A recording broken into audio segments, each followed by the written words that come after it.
what needs to stop being put on a pedestal. And nobility. Granted, on a whole, we've come a long way from blindly following the calamities of their influence, and a great deal of royalty around the world actually do good charitable work, but we still idolize them too much. And idolization is a potent form of power. I also feel like we've just replaced a lot of the people in power who would rule through coronation with the very same people in a suit, tearing down the walls of knowledge held by the influential few, and a wide distribution of wealth have been the only concrete solutions against this system of control. The government, well, most of them, is made up of government employees, and they're so inefficient, I don't think they have the energy to be purposely evil. You may have a minister, secretary for a department, but there's 99.9% more people under them actually advising, planning, implementing, and doing the work. Yes, but in their respective sport is fine. I wish we just treated people like experts in their field, actors, athletes, etc., and then we understood that they are regular people outside of that. It's just that everyone is constantly selling an opinion, a product, a lifestyle, and that's how people end up on a pedestal. Even when nobody really thinks so-and-so should be weighing in on X topic or selling Y product, often completely unrelated to their profession, but using their persona to sell it, they do it and it permeates through popular culture anyways. Celebrities shouldn't be put on a pedestal either. I think the opposite. Imagine if we treated everyone like celebrities. You see tabloid stories featuring your local garbage man. The local news decides to interview an accountant to ask random questions and advice unrelated to their field. We have huge award shows for people just doing the jobs they are paid for. Blue-collar workers are sponsored by Nike for work boots. Random acts of kindness are catapulted to national attention. There's too many politicians that either didn't have a career and don't get what it's like to work, or they got famous for a reason that doesn't transfer to lawmaking. I absolutely hate when politicians use the term working class and especially privilege. Overpaid sheltered assholes that never worked a real job in their lives going around telling people that actually work for a living and struggling to make ends meet that they're privileged and that they need to pay even more taxes. I was so worried about putting in my notice at work when I decided to stay home with my kids. Then I finally realized, if letting me go would be what was best for the company overall, they would do it in a heartbeat, no questions asked. Why should I feel an ounce of guilt for behaving the same way? Hell, they almost certainly had the position filled before my leave even ended. I am completely replaceable to any company. You must know my wife refuses to take vacation time or any personal time for herself, because then someone has to cover for her, even though other people have no problem making her cover for them when they're out. Hopelessly dedicated to being a good employee that she works unpaid overtime just to make sure that the office and charts are ready for the next morning so that whoever gets there first doesn't have to do too much. Does she get home late all the time and miss our young daughter's bedtime? Yep. Does she go to sleep super early because she's so tired and spends no time with me? Double yep. I made this mistake when I was very young. I started working full-time at 17 and devoted my whole life to a job that paid minimum wage and didn't offer benefits. Now that I'm a grown-up, I give my employers up to 40 hours a week. I work moderately hard, but I also take breaks when I need to. I don't do overtime unless I want the extra cash for something new and shiny. I don't make any personal sacrifices for them. I like my job, but they would replace me in a heartbeat if it helped them in some way. I'm under no illusion that they care about me as a person. The worst thing about narcissism is that the only people who understand the problem or think of it as a problem are not the ones living it. That is, the narcissist doesn't see anything wrong with them from their point of view. They just abuse and take advantage of everyone around them and are super toxic. I gave up on this a few years ago. I go to work my required time, and unless I'm on a job site where a customer is down, work is over at the end of 8. I will not respond to an email or call after 5 p.m. or before 8 a.m. Drawings due today and you're giving them to me at 4:30. Eat shit. do better, and fucking fire me. I'm out of here at 5. I get into video games / anime / whatever cartoon fandoms. Don't judge me, but every fandom has those people who are obsessed with the voice actor and or the person in the mocap suit. Like, you realize these people aren't the characters they portray, right? They were hired to voice a character because they had the ideal voice for the job, not because they act anything like the character. Well, creeps me out that these obsessed fans can't tell the difference between fiction and reality. Long-time Unix guy here. I've never understood information hoarding. I'm always happy to share with the team or whoever else needs to know. Indeed, I actively enjoy teaching and mentoring and do my best to go over the same topics until the light bulb appears over their head. I also make a point of saying why things are done a certain way, not just how. And I actively seek input on how to improve things. I try to avoid not invented here, and that's how we've always done it syndromes. One of my failings is I have a terrible memory. To make up for it, I write excellent documentation ... because I'm the poor fool who's going to have to read it 6 months from now. Such a minor complaint, but I fucking loathe how every time someone asks what a reference is from on Reddit, people either make a joke, as if to say lol wouldn't you like to know, or purposely respond with another reference to the show / movie / game, in order to get upvotes from people who like the source without actually telling the person what it's from. I just saw a thread where someone asked what show a Father Ted screenshot was from, and the most upvoted response was Craggy Island. Like, that's not even funny or clever. That's just purposely gatekeeping the title of the show with a further reference to it. Again, such a minor and insignificant thing, but it's emblematic of gatekeeping information. I see this at work all the time. The senior guy training the new guy, but he just isn't a good teacher. The new guy ends up just watching and becomes the senior guy's little helper. This is how it's supposed to be for the first few months, but I see it get dragged on way longer. Kinda sad. This happens for one of 3 reasons. You're a shit trainer, you don't care about your job, you shouldn't care too much but you have to at least a little, or, like you said, insecure and afraid to see the new guy get good and maybe even catch you slipping someday like you always do him.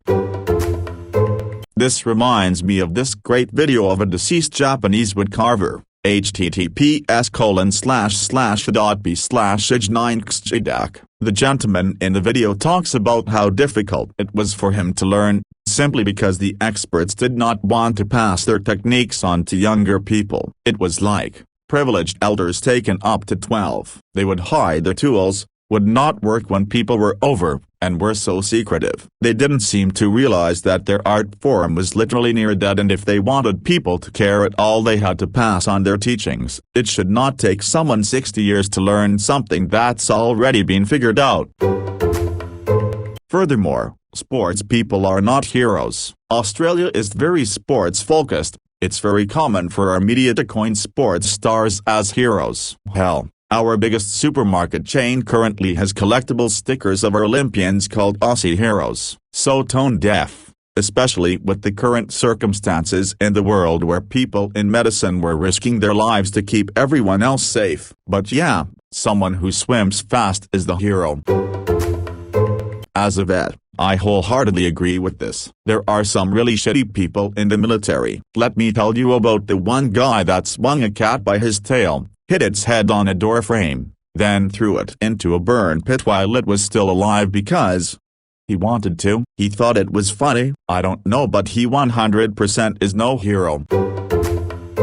As someone with bipolar disorder, I really hate this because I'd do anything to be normal. This illness has destroyed my life and taken everything from me. And people make cute memes about mental illness like it's just some quirky thing everyone can relate to sometimes. I don't mean to gatekeep because it doesn't have to be a certain level of severity for you to suffer. This isn't the pain Olympics. But nobody should think there's anything desirable about having a mental illness. It's good to destigmatize it. But when you normalize it too much, it just loses its meaning. Edit: I should have specified that I don't have a problem with memes about mental illness in general. I love them. I only dislike the ones that make mental illness seem so relatable that it's no big deal, like it's some quirk everybody can relate to. as opposed to something that destroys lives, because then, when your mental illness doesn't look quirky and cute, the stigma is still there. Also clarified what I meant about gatekeeping. TL Doctor, it's obviously unhealthy, but I do think some romanticization of mental illness by actual mentally ill people is a weird phase of acceptance. I know I went through that phase after Inpatient's Day because I was so relieved that my mental illness was being acknowledged. There was finally a diagnosis to put on this thing that was ruining my life. Treatment in the beginning takes a while since you have to try out different meds to see what works, start therapy, while dealing with the real world. Not to mention the 18 years/old brain is usually a mess anyway. I romanticized it because my mental illness seemed to consume and affect every part of me. I leaned to the diagnosis. It was an unhealthy coping mechanism for sure, but if I was my diagnosis then it wasn't my fault. My life was shit. Luckily I've gotten over that phase and just desperately want to be normal again, even though it's impossible. I'm learning to understand that, so learning to be healthy and stable regardless. There was something I saw about how TikTok is more toxic since a lot of embarrassing teenage and early 20s stuff has always happened, but now their face is attached to it and searching for clout. Unfortunately this includes PPL glorifying or faking mental illness, and it's fucked up. I feel sorry for pediatric psych. It sounds like a shit show. I sat in a restaurant a while back and overheard a table of 3 go round one-upping each other's social anxiety. I was seated at the opposite side of the room, and it was busy, but there was still no ignoring it. Make sure everyone hears you, Josh, so that the whole loud-ass restaurant knows that your sensitivity to unnecessary noise is just a fucking fashion accessory. Yes, people love to claim to have mental illness when they have never seen a mental health professional for a diagnosis. Another common issue is that people love to say that they have PTSD from a mildly stressful event. Like getting a bad grade from their teacher, or having a project deadline at work. People say they have OCD because they like things neat and organized. Please just say what you actually mean. I am really stressed out, or I'm type A and love organization. Stop using real, debilitating medical conditions to emphasize your points. Do you say I need a wheelchair every time your legs are a little sore? I have PTSD, and honestly, this shit really fucking pisses me off. Having gone through 2 years of therapy for anxiety and depression, I am happy to see mental illness become less stigmatized. But having depression is not a flex or something cool. It fucking sucks, and when I was at my worst, I wouldn't have wished that on anyone. I also see people use their anxiety, depression as a crutch to avoid doing things that are hard. I get it, but you still have responsibilities and people still expect you to get things done at your job or school. My dad told me once that the world doesn't care and you have to learn to be better because of your depression. Best advice I ever got. Then I learned to rise above it, and I'm able to handle everything much better than just saying, oh well, I'm depressed so I can't do it. I'm a stronger person for having depression, but because I have to be so I can be the person/husband/father/friend I want to be. Exactly. The thing about kinksters, and the BDSM community in general, is that we are all about the safe, sane, and consensual. That includes respecting the consent of those who are not in your dynamic. I don't get why people choose to actively make others privy to the goings-ons of their dynamic, such as by using a leash in public, when those around them haven't consented to it. If I would even consider them part of the community at that point, because they have chosen to completely disregard the very fundamental rules that help keep everyone safe. Every so often someone asks me about kids and any suggestions on them, typically people thinking about having kids. This is what I say if they haven't had kids yet. When you have kids, you are no longer living for yourself, you are living for another person. That doesn't mean you give up everything for yourself, but it does mean that they become the priority. If you aren't the kind of person who doesn't want to do that, then please don't have kids. Just be someone's awesome uncle, aunt. We need more awesome uncles, aunt. We don't need more shitty parents. Soldiers, for one thing. I've never met a single one who likes the ass-kissing thank you for your service culture in this country. It's just conservative virtue signaling. Also, it does absolutely nothing to help them with their real problems. If you want to show your appreciation for the troops, write to your representatives and demand that they stop fucking over the VA. Shooting home invaders with your legal guns. People literally daydream about the moment they could get their first legal kill a home intruder in the house they live in, with the guns they own. I understand wanting to protect yourself, but people act like they're excited for it to happen to them. Careful what you wish for. Trauma from something like that can last a lifetime, especially if you have kids that just saw you kill a man.